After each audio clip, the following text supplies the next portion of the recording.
लाडक्या बहिणींसाठी नवीन नियम आलेले आहेत। तर लाडक्या बहिणींना आता नवीन नियम, राज्यातील लाडक्या बहिणींसाठी खुशखबरही आहे या व्हिडिओत आणि लाडक्या बहिणींसाठी धक्कादायक बातमी देखील आहे। म्हणजेच एक व्हिडिओ तीन माहिती, त्या तीनही माहिती आहेत लाडक्या बहिणींसाठी। कुठले नवीन नियम आलेले आहेत लाडक्या बहिणींसाठी, तसेच लाडक्या बहिणींसाठी कुठली आनंदाची बातमी आहे, खुश खबर आहे आणि लाडक्या बहिणींसाठी धक्कादायक बातमी कोणती आहे, हे सर्वच पाहणार आहोत आपण या एकाच व्हिडिओमध्ये। त्यामुळे व्हिडिओ पूर्ण बघा। व्हिडिओवर आल्याच व्हिडिओला लाईक करा आणि चॅनलला सबस्क्राइब करा। तर हाय हॅलो नमस्कार, मी रीमा, माझ्या या YouTube चॅनलवर तुमचं खूप खूप खूप मनापासून स्वागत करते। तर मित्रांनो, या एका व्हिडिओमध्ये मी तुम्हाला तीन मुद्दे मांडणार आहे, तीन मुद्दे सांगणार आहे। तर सर्वात आधी आणि सर्वात महत्त्वाचा पहिला मुद्दा म्हणजे नवीन नियम, लाडकी बहीण योजनेमध्ये आलेले नवीन नियम कुठले, कारण हा महत्त्वाचा मुद्दा आहे। कुठले नियम बदललेले आहेत, कुठले नवीन नियम आलेले आहेत, हे लाडक्या बहिणींना माहिती असणं गरजेचं आहे। म्हणूनच आधी तुम्हाला सांगणार आहे नवीन नियम कोणते आलेले आहेत। तर त्यातला सर्वात पहिला नियम आहे, आता लाडक्या बहिणींना योजनेचा हप्ता तिसऱ्या आठवड्यात मिळणार। म्हणजेच लाडक्या बहिणींना जो लाडकी बहीण योजनेअंतर्गत जो हप्ता मिळतो दर महिन्याच्या तिसऱ्या आठवड्यात, म्हणजे 20 ते 21 तारखेच्या नंतर मिळणार आहे। त्यानंतर लाडकीचे उत्पन्न 2.5 लाखापेक्षा जास्त असेल तर त्या लाडक्या बहिणींना हप्ता मिळणार नाही, त्या बहिणींना लाडकी बहीण योजनेचा लाभ मिळणार नाही। तसेच लाडक्या बहिणींचे इन्कम टॅक्स रेकॉर्डही आता तपासले जाणार आहेत। म्हणजे ज्या ज्या बहिणी आहेत, ज्या ज्या लाडकी बहीण योजनेचा लाभ घेत आहेत, त्या बहिणींच्या कुटुंबात जरी कोण इन्कम टॅक्स भरत असेल तर त्याचे रेकॉर्ड देखील आता तपासले जाणार आहे। आणि जर का कुटुंबातील एकूण उत्पन्न 2.5 लाखापेक्षा जास्त असेल तर लगेचच अशा बहिणींना योजनेतून बाद करण्यात येणार आहे। जर त्यांना आढळलं की लाडक्या बहिणींचे उत्पन्न 2.5 लाखापेक्षा जास्त आहे तर अशा सर्व लाडक्या बहिणींना लगेचच या योजनेतून बाद करण्यात येणार आहे। तसेच लाडक्या बहिणींना दरवर्षी जून मध्ये ई-केवायसी देखील करावा लागणार आहे। म्हणजे आता आपल्याला दरवर्षी ई-केवायसी करायचं आहे। जून जुलै मध्ये दरवर्षी लाडकी बहीण योजनेचा लाभ घेणाऱ्या बहिणींना ई-केवायसी करणं अनिवार्य आहे। या उधळपट्टीला लगाम लावण्यासाठी म्हणून काही सुधारणा करण्याचा निर्णय नुकताच झालेला आहे। ज्या बहिणी लाडकी बहीण योजनेसाठी पात्र नसताना देखील त्या योजनेचा लाभ घेत आहे, अशा बहिणींना लगाम घालण्यासाठी म्हणून काही सुधारणा करण्याचा निर्णय नुकताच झालेला आहे। मंत्रिमंडळाच्या बैठकीत घेण्यात आलेला आहे, अशी माहिती समोर येत आहे। दरवर्षी जून जुलै मध्ये ई-केवायसी करणं अनिवार्य आहे। लाभार्थी हयात आहे की नाही याची देखील माहिती घेणार आहेत। तसेच जिल्हा स्तरावरून फेर तपासणी करून निकषात न बसणाऱ्या बहिणींना अपात्र करणार, या बहिणी होणार अपात्र आणि ज्या ज्या बहिणी अपात्र आहेत त्यांना या योजनेतून बाद करण्यात येणार आहे। ज्या बहिणी या निकषात बसत नाहीये त्या बहिणी आता लाडकी बहीण योजनेतून बाद होणार आहेत। तर आता आपण पाहणार आहोत लाडक्या बहिणींसाठी आनंदाची बातमी। त्याचप्रमाणे कोणती आलेली आहे नवीन खुशखबर, हीच आपण आता बातमी पाहणार आहोत। आता राज्यातील लाडक्या बहिणींसाठी समोर आलेली आहे आनंदाची बातमी, खुश खबर।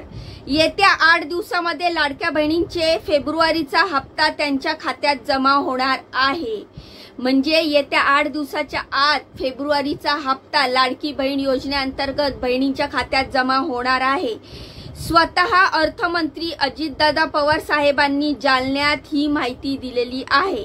अनेक ठिकाणी ही योजना बंद होणार अशी चर्चा चालू असताना अजित पवार साहेब म्हणाले की लाडकी बहीण योजना चालवायची की बंद करायची हे सरकार ठरवणार, असेही साहेबांनी ठणकावून सांगितले। सोबतच येत्याच आठवड्यात लाडकीच्या खात्यामध्ये फेब्रुवारीचे पैसे जमा होणार, ही सुद्धा आनंदाची बातमी दिलेली आहे। दिली का नाही आनंदाची बातमी? आणि ह्या वक्तव्यामुळे लाडक्या बहिणींना दिलासा मिळाला आहे। त्याचबरोबर अजितदादांनी सांगितले की फेब्रुवारीचा हप्ता वाटपासाठी 3,500 कोटीच्या चेकवर त्यांची सही झालेली आहे। त्यामुळे येणाऱ्या आठवड्यामध्ये बहिणींच्या खात्यामध्ये पैसे यायला सुरुवात होणार आहे।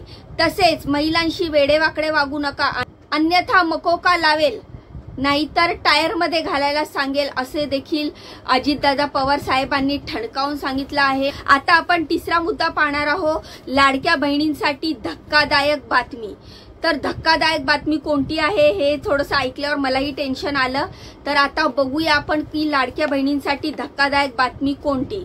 लाडकी बहीण योजनेतील लाभार्थी महिलांची संख्या आणखीन कमी होण्याची शक्यता आहे। 2.5 लाखापेक्षा जास्त उत्पन्न असणाऱ्या कुटुंबातील महिलांना आता या योजनेतून वगळले जाणार आहे। उत्पन्नाच्या माहितीसाठी आयकर विभागाची देखील मदत घेतली जाणार आहे। महाराष्ट्रात जवळपास 2 कोटी महिलांना मुख्यमंत्री माझी लाडकी बहीण योजनेचा लाभ घेत आहेत। विधानसभा निवडणुकीआधी जाहीर झालेल्या या योजनेमध्ये सहभागी झालेल्या महिलांची संख्या आता आणखीन कमी होणार आहे। निकषामध्ये न बसणाऱ्या लाडक्या बहिणी आता डायरेक्ट योजनेतून बाद होणार आहेत। मात्र सरकारने आतापर्यंत जेवढेही पैसे ह्या अपात्र ठरलेल्या बहिणींना दिलेले आहेत ते पैसे परत घेतले जाणार नाही, हे देखील स्पष्ट करण्यात आलेले आहे।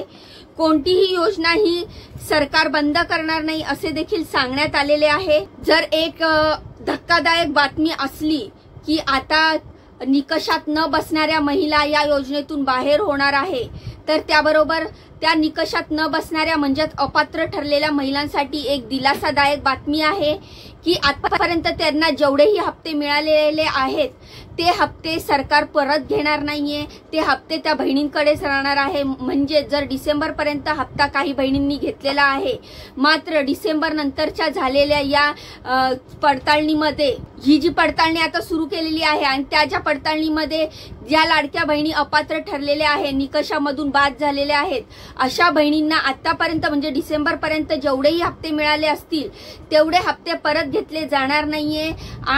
ही दिलासादायक बातमी आहे लाडक्या बहिणींसाठी। मात्र निकषात न बसल्यामुळे योजनेतून बाद झाल्यामुळे आता पुढील हप्ते या लाडक्या बहिणींना मिळणार नाहीये। त्याचप्रमाणे लाडकी बहीण योजनेत काय बदल करण्यात आलेले आहेत त्यावर एक नजर टाकूया। तर ही महत्त्वाची बातमी आहे मित्रांनो, ही पण बघून जावा की लाडकी बहीण योजनेमध्ये कोणते बदल करण्यात आलेले आहे त्यावर एक नजर टाकूया। तर लाडकी बहीण योजनेतील बदल कोणते? नव्याने पात्र झालेल्या महिलांना जुलैपासून निधी न देता मंजूर झाल्यापासून निधी वाटप करण्यात येईल। दरवर्षी 1 जून ते 1 जुलै दरम्यान ई-केवायसी आणि हयात प्रमाणपत्र पाहूनच पुढचा हप्ता मिळणार। कुटुंबाचं वार्षिक उत्पन्न 2.5 लाखापेक्षा जास्त असल्यास लाभार्थी महिला अपात्र ठरवली जाईल। 4 चाकी गाडी असल्यास लाभार्थी अपात्र होणार अशी नियमाची काटेकोरप्रमाणे अंमलबजावणी होणार आहे। अन्य योजनेच्या लाभार्थी महिलांना वगळणार किंवा रक्कम कमी करण्यात येईल।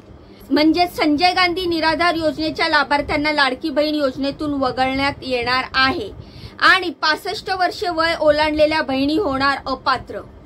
दरम्यान लाडकी बहीण योजनेत 5 लाख बहिणी अपात्र कशा ठरल्या ते आता आपण पाहूया।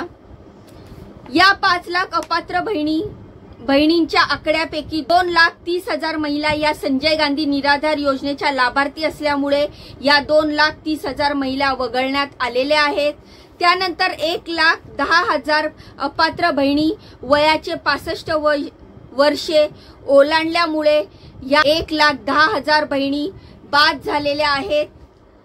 त्यातूनच 1,60,000 बहिणी या 4 चाकी गाडी असणाऱ्या आणि नमोशक्ती योजनेच्या तसेच स्वइच्छेने माघार घेणाऱ्या अपात्र बहिणी आहेत। अशा प्रकारे एकूण 5 लाख बहिणी अपात्र ठरलेल्या आहेत। अशा प्रकारे या व्हिडिओतून मी तुम्हाला लाडकी बहीण योजनेबद्दलची संपूर्ण माहिती तसेच नवीन आलेली अपडेट ही दिलेली आहे। ही माहिती नक्कीच तुमच्या फायद्याची ठरलेलीच असेल आणि ही माहिती तुम्हाला आवडलेलीच असेल। व्हिडिओबद्दल तुमच्या काय प्रतिक्रिया आहेत मला कमेंटमध्ये नक्की सांगू शकता। व्हिडिओमधनं जर तुम्हाला काय प्रश्न उद्भवले असतील तेही तुम्ही मला कमेंटमध्ये विचारू शकता, मी नक्कीच त्याच्या उत्तर देण्याचा प्रयत्न करेल। तर जाण्याआधी व्हिडिओला लाईक करा, चॅनलला सबस्क्राईब करा। भेटूया पुढच्या व्हिडिओमध्ये अशीच महत्त्वपूर्ण आणि दमदार अपडेट घेऊन। तोपर्यंत स्वतःची काळजी घ्या। बाय आणि नमस्कार।